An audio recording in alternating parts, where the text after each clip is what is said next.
too. You can get closer, you don't have to take pictures of the back of their head, so you can come right to the side so you get better pictures, okay? So don't be shy. I'm going to talk to them real quick before we get started. Go ahead, stand at ease, relax. All right, first off, congratulations for getting into delayed entry program. That's a huge step before you ship on out on your report dates. Majority of you got that report date, and that's what I want to talk about. Is 3 things that I tell all my applicants. 3 simple things that hopefully you can remember before you report out back here on your report date. That is number 1, physical fitness. Stay in shape until you ship on out. The reason I emphasize on that first is because that's the first thing they're going to do when you ship to Basic Training Boot Camp. I hate for you to go all the way there and come right back because you can't pass that physical fitness test.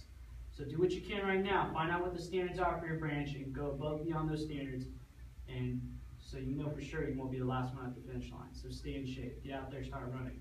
All right, the hardest part for every branch is that running portion, okay? And the second thing is staying out of trouble. You just went through this long process to get to this point where you are right now. Don't ruin it. A lot of things can happen between now and your report date. Okay, if you run into issues or concerns, reach out to your recruiter. They will help you out as much as they can within the regulations to ship you out on time, and there won't be any delays. All right, they're extremely busy getting other future service members just like you in here. So you got to reach out to them first and contact them, okay, if you have any issues. All right, don't ruin your military career before it begins, and that's what I'm trying to say in staying out of trouble. All right, and last but not least, spend as much time with your family and friends right now. The majority are going active duty. So that being said, you're going to be stationed across the nation and overseas. All right? There is no time for video games and all that stuff. Don't take it for granted. Time will fly by, so I emphasize on that too, is spending time with your family and friends. Because the only thing you're going to be focusing on is training and discipline. Cell phones, internet, social media, that's all out the door for a while until you can earn those privileges back after certain phases. So you won't be able to communicate with your family. So that's why I emphasize spend time with your family and friends, all right? Use your time wisely. So if you do those 3 things, stay in shape, stay out of trouble, and spend time with your family and friends. When you come back to this MEPS, nothing can hold you back, and you'll be ready to go. All right? Okay. I'm going to ask you 3 questions by regulation, so be loud and clear in your verbal answer, yes sir, no sir, and then we'll proceed with open enlistment. So here we go. Have you been briefed on, and do you understand Department of Defense applicant briefing on separation policy? Yes, sir. Do you understand the restrictions on personal conduct in the armed forces and UCMJ Articles 83, 85, and 86? Yes, sir. Does anyone have any questions or reservations or reluctance to enlistment at this time?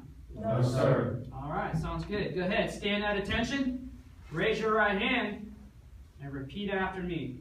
I state your full name. I, Joseph Mayor, Do solemnly swear or affirm do solemnly swear that I will support and defend that I will support and defend the Constitution of the United States the Constitution of the United States against all enemies, against all enemies, foreign and domestic, foreign and domestic, that I will bear true faith that I will bear true faith and allegiance to the same, and allegiance to the same, and that I will obey the orders and that I will obey the orders of the President of the United States of the President of the United States and the orders of the officers and the orders of the officers appointed over me appointed over me according to regulations according to regulations and the Uniform Code and the Uniform Code of Military Justice. of military justice. So help me God. So help me God. All right, lower your right hands. Congratulations. Give yourself a round of applause. All right, there you go. Listen up. You guys are nervous and everything. All right. Now, for those that have visitors and family members here, you can stand by here.